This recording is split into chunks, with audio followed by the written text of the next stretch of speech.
Hello, my name is Ken Hecht.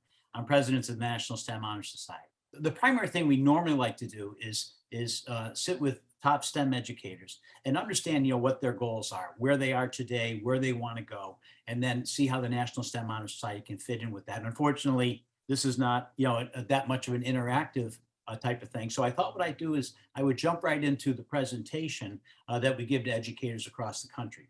And I think you'll find it hopefully fast paced. I'm going to talk fast. And so get ready to take some notes. Pop quiz, everybody. Are you ready? What is Nike's slogan? 5, 4, 3, 2, 1. Just do it. In Nike's slogan is just do it. Ours is from K to career. Think of it like sports. Think of it like a sports team. Think about two teams that are, high school soccer teams. One high school soccer team starts their kids playing soccer in freshman year of high school. The other soccer team starts their kids playing soccer in kindergarten. I know which one I'm betting on. I'm betting the one that starts in kindergarten. That's what we're doing with STEM. In a nutshell, that is what we're doing with STEM, from K to career. So our mission here, as you can see, is to inspire innovation and recognize student excellence from K to career in the STEM fields. This is an induction ceremony of an elementary school down in Atmore, Alabama, Rachel Patterson Elementary School. And you can see they pulled out all the stops. It's just fantastic. We go from elementary, middle, high school, college, and on to career. NSTEM from the start. That's really, really important. And these kids and parents get all excited about these induction ceremonies. It's really important to understand the feeder nature of the program. It's just like sports, where you want to start early and go all the way through all the schools. What we do is we break up elementary school into K to 2 and 3 to 5, because the distance in terms of learning and teaching of a first grader to a fifth grader is just too broad. So we go K to 2, 3 to 5, middle school, high school, and college and university. The other thing about this, as in addition to the feeder nature of the program, the feeder nature, just like sports, is that we look very much at personas. Like, what is the persona? What are the characteristics? What's the high school teacher feeling and going through? What is the high school student going through? In that case, with the high school teacher and student, they're pretty much aligned because they're looking for recognition. They're looking for project-based learning. There's some anxiety. They're trying to figure out what to do. Am I going to go to college? What college am I going to go to? Am I going to go out into the real world? So there's a lot of stuff going on there. And I think we can really help there in terms of helping them clarify what they want to do with their lives. Juxtapose those personas with the first grade teacher.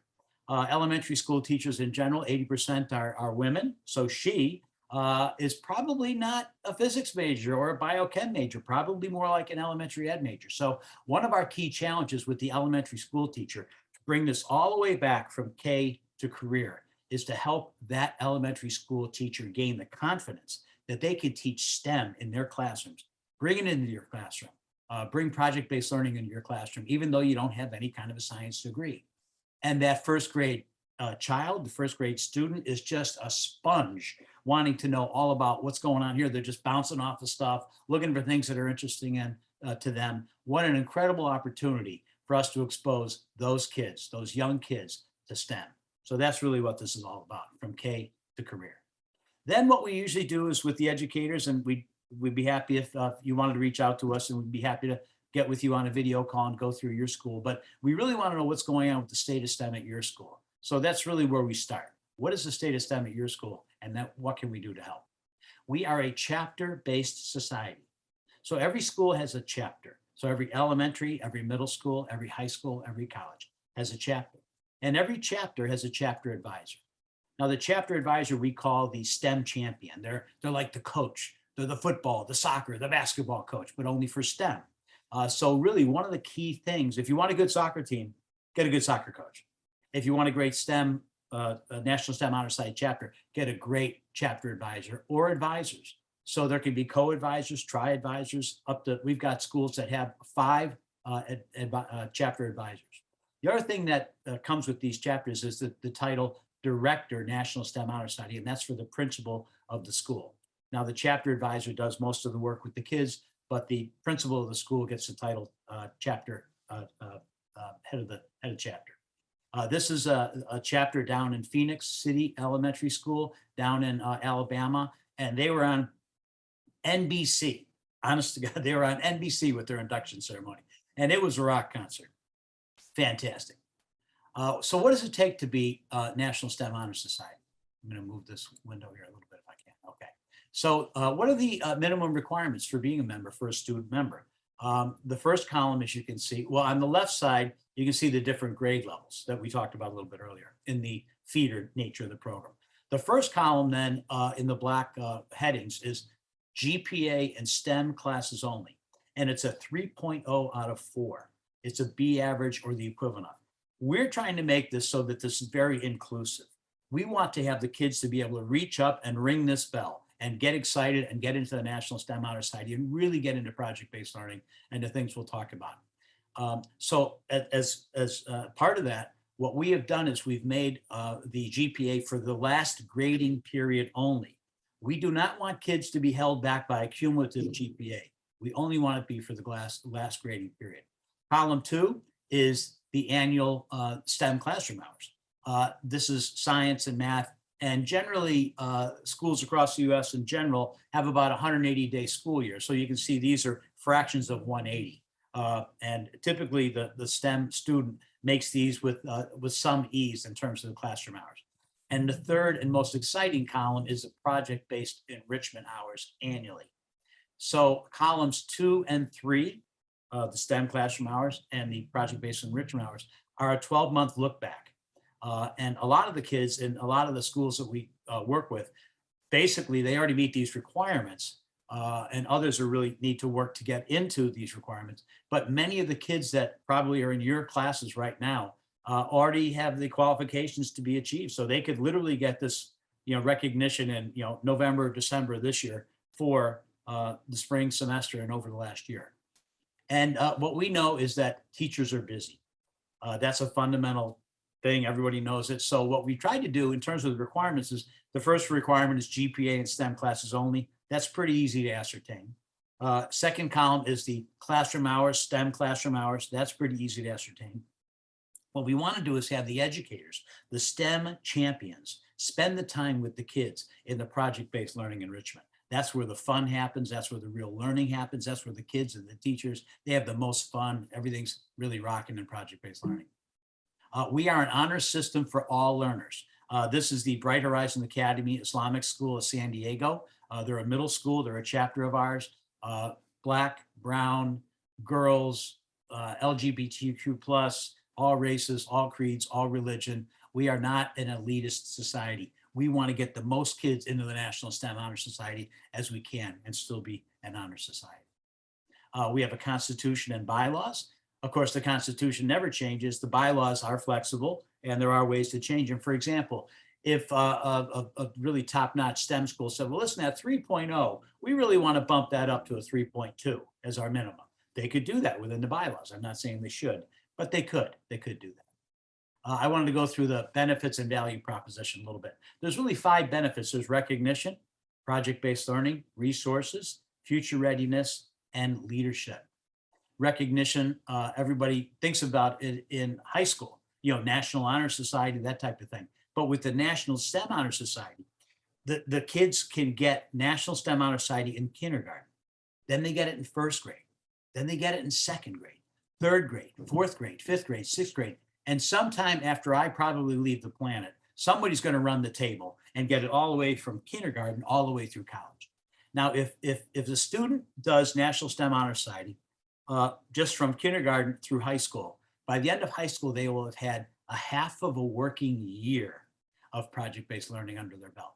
Now, how would you like to have that kid going to your college or coming to work at your company? Be amazing, right?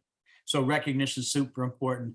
What we find is that in elementary and middle school, the parents go crazy. The uncles, the aunts, and everyone, the whole recognition part is really, it's really a family thing. The second one is project-based learning. But what we really think is that when you combine the book learning with the project-based learning, 1 + 1 = 10. And we have 3 axioms for our project-based learning. Number 1, we want the student to have a seat at the table of picking the project-based learning project that they do.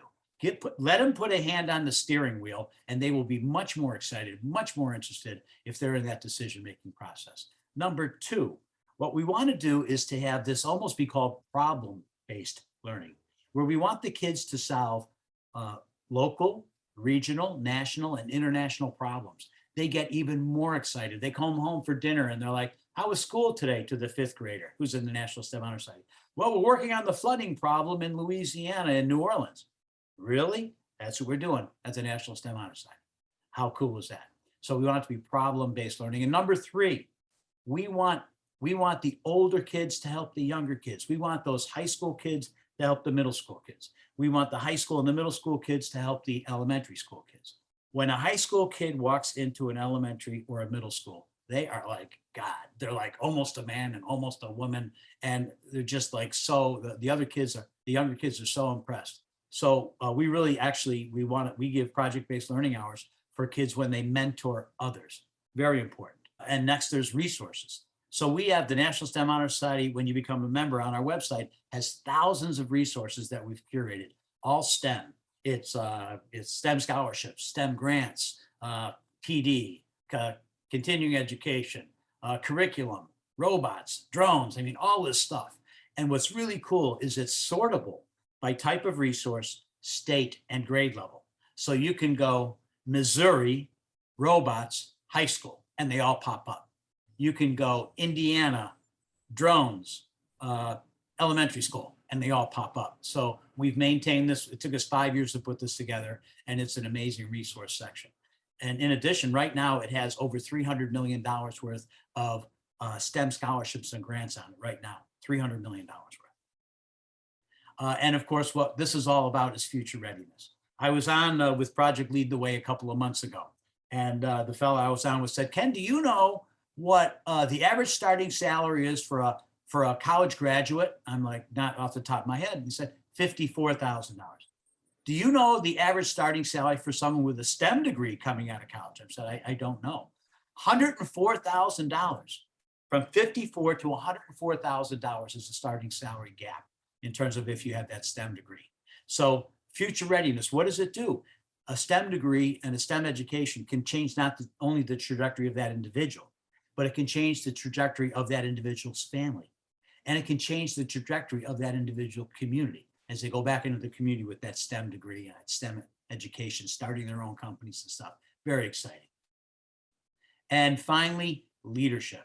So the National STEM Honor Society is not only about STEM education, which it is, but it's about leadership. It's about having the kids become better leaders. And here's how we do it. Each chapter has chapter officers. So each chapter has a president, vice president, secretary, and treasurer.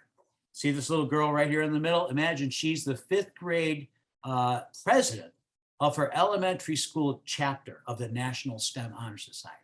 And the teachers, we know they're busy. And what we try to do is have the teachers understand that they're actually chapter advisors. They're not there to do the work. They're have the kids do everything. So what happens is you might talk to this young lady in the middle here and say, would you mind, you're the president, would you mind making an agenda for next month's meeting? Well, what's an agenda? Well, that's, you have a plan for what you're going to do. Oh yeah, I can do that. Fantastic. So our kids, they get all this leadership experience as well as STEM education experience.